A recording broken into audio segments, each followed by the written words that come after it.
Tere päevast, kallid kaasteelised! Täna ma tahan käsitleda mitmeid teemasid. Üks neist on ka absoluutne kontrolliühiskond, kuidas selleni jõutakse, mida selle vastu teha. Ja aluseks tuleb Johannese evangeeliumist 8. peatükis salmid 33–39. Nad vastasid talle: me oleme Abrahami järglased ega ole iial kedagi orjanud. Kuidas sina siis ütlete saata vabaks? Jeesus vastas neile: tõesti, tõesti, ma ütlen teile, igaüks, kes teeb pattu, on patuori. Ori jääb majja alatiseks, poeg jääb alatiseks. Kui nüüd poeg teid vabastab, siis olete tõepoolest vabad. Ma tean, et te olete Abrahami järglased. Kui te otsite võimalust mind tappa, sest minu sõnad ei mahu teisse. Mina räägin, mida ma olen näinud oma isa juures ja teie teete, mida te olete kuulnud oma isalt. Nad kostsid, meie isa on Abraham. Jeesus ütles neile: kui te oleksite Abrahami lapsed, siis teeksite Abrahami tegusid. Aga nüüd te otsite võimalust tappa inimest, kes ma olen teile rääkinud tõtt, mida ma Jumala juures olen kuulnud. Seda ei ole Abraham teinud. Aamen. Siit me saame teha tegelikult ainult ühe järelduse. Enamik maailma tegelikult ei toetu Jumalale, vaid toetub otseselt saatanale. Kuulasin siin ühte YouTuberit, endist kõrgpoliitikut, ma ei ütle kust riigist, ja tema rääkis siis tulevikus olevast absoluutsest kontrolliühiskonnast, millega tahetakse siis inimese teadvust lõplikult allutada. Tuleb nii-öelda tark raha, mis kõik absoluutselt kontrollib teie meelsust. Kui te ei vasta globalistidele, siis võetakse teilt ressursid ära. Selle vastu on see, et soovitan tegeleda võimalikult palju aiapidamisega, kui teil vähegi võimalik on, muuta toitumine sõltumatuks globalistidest, hakata omi asju kasvatama, kui teil võimalusi on. Ja ka siin kõige selle meedia ja kõige selle juures, millest ma ei ole siin väga rääkinud, ja kunagi õppida õnnestus siis Tartu Ülikoolis sotsioloogiat ja siis tuli välja tõde, et müüb hirm. Kui me nüüd vaatame, et enamik uudisi 90% negatiivsed. Keegi ei kirjuta positiivsetest asjadest, sellepärast et see võtaks hirmuvooni ära. Inimesi on vaja hoida pidevat hirmuasendis sõja, majanduskriisi ja muude asjadega, mitte eluelamustega. Sellega saab inimest kontrollida, hirmutada ja manipuleerida ja järjekordse poliitilise totruse enamikule inimestele pähe määrida.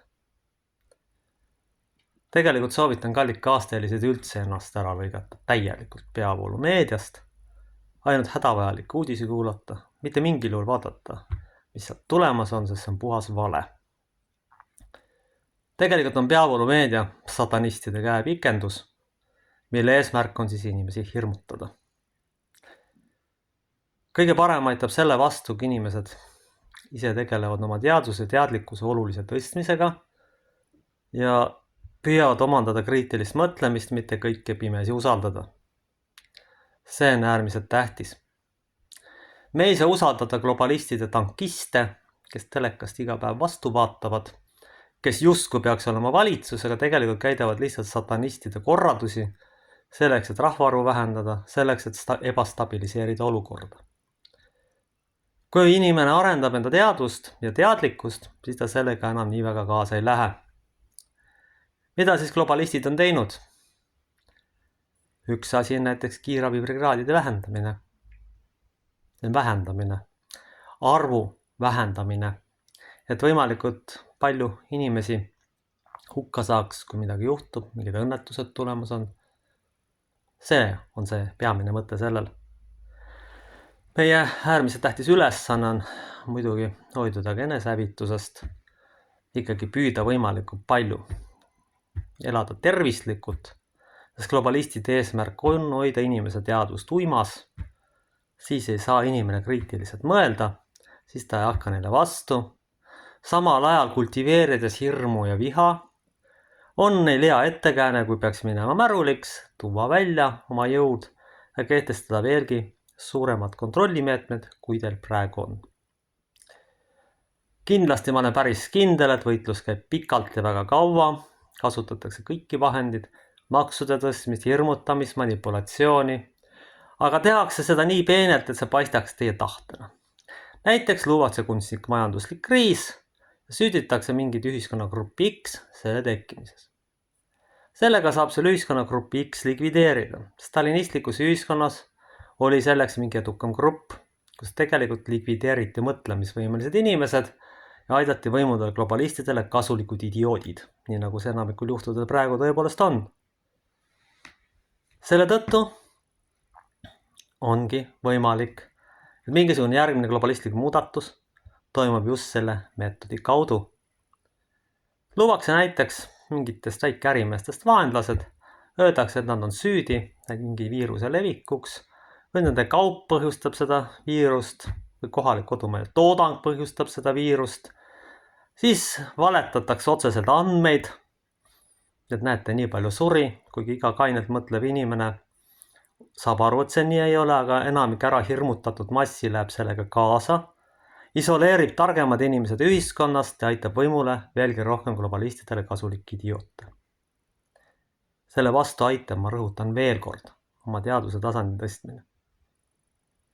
Praegu, mis veel üks teema on, et tahetakse kindlasti iga hinnast sõda kätte saada, et sellega kiirendada rahvaarvu vähenemist. Kuigi nüüd päris aus olla, siis ega siin ei ole sellega väga sügavat mõtet, sest rahvaarv väheneb niigi, sest rahvas enamasti on kahjuks läinud globalistide tegevusega kaasa. Ta on kaasa läinud ja uskunud seda jama, mis käib Ukraina sõja kohta, ma ütlen otse välja. Kus globalistidele kasulik idioot, siis võimul on käsis oma rahva vastu lihtsalt, või ütleme ühe rahva vastu, on palgatud lihtsalt labane tankist, kes seda hävitab. Samamoodi on kõik need oblasti juhtorganid seal Toompeal sama tasandiga. Siin on üks oluline asjaolu, mida muidugi globalistid ja muud tüübid aru ei saa. Toimub lihtsalt julm looduslik valik. Loll sureb välja. Loll läheb kaasa, selle kõigega laseb mürgisüstis sisse ja hukkub. Seda lihtsalt tõde muidugi paljud inimesed ei mõista, et ikkagi tegemist on ikkagi puhtad intellektuaalsed testiga, mis praegu käimas on. Ja kahjuks võiks öelda, et paljud inimesed on sellest põrrunud, õnneks on ka neid, kes seda muidugi sooritanud ja nende inimeste päralt on tegelikult tulevik. Ja tegelikult siis veel kord rõhutaks, et katsuge võimalikult palju kasvatada enda toitu, katsuge võimalikult tervislikult elada, palun ärge kuulake peavoolumeediat. Sest lisaks sellele hirmutamisele katsutakse vähendada ka arstiabid, see võimalikult aeglaselt inimesteni jõuaks, sellega ka rahvaarvu vähendada, et seda protsessi kiirendada veelgi.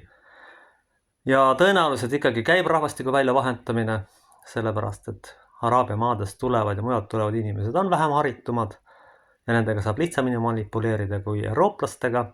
Ja kui nemad jõuavad samale tasele, siis globalistid vahetavad nad lihtsalt jällegi välja. Aga fakt on see, et see mäng igavesti kesta tegelikult ei saa, see on täiesti võimatu, see on välistatud, sellepärast et loodusseadused on üle igasugusest ideoloogiast ja nad teevad ikkagi oma ära, kõik mis on süsteemile ohtlik, lihtsalt koristatakse ära. Näiteks meeditsid, palaganetid on tegelikult maa peal kadunud, kuigi nad tegelesid sajandid inimeste terroriseerimisega, palaganetid siis Inglismaa piirkonnas ja meeditsid siis Itaalia piirkonnas ühes vürstiriigis. Aga siis lõpuks nad lihtsalt tapsid üksteist ära.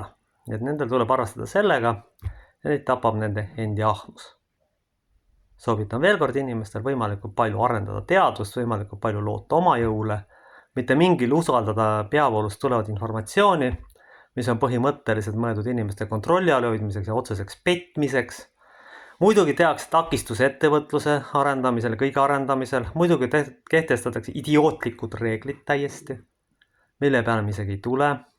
Kõige lollem asi, mida ma olen kuulnud, et pannakse autosse programm, et kui te vaatate liiga palju paremale vasakule, lülitab auto välja ennast ja teeb teile trahvi. See on muidu täpselt absoluutse kontrolli ühiskonna täielik totaalne idiotism. Milleni arenetakse, milleks siis lõpuks ka jõutud on, et inimesed loobuks esiteks autoga sõitmisest ja nad ei julgeks enam midagi teha, nad julgeks oma peaga mõelda, sellepärast, et pannakse jällegi kindel piir paika ja kui te sellest üle astute, karistatakse. Ehk tegelikult peavoolu koolisüsteem on täpselt ideoloogiliselt kallutatud näiteks, seal on sama põhimõte. Kui te aja peavoolule sobiliku juttu, pannakse teile negatiivne hinne. Enamikul juhtudel, ma räägin eelkõige humanitaarvaldkonnast, millega siis tegemist on. Aga siiski rõhutan veel kord, et palun arendage oma teadust, võimalikult vähe meile mürke ja võimalikult vähe sellist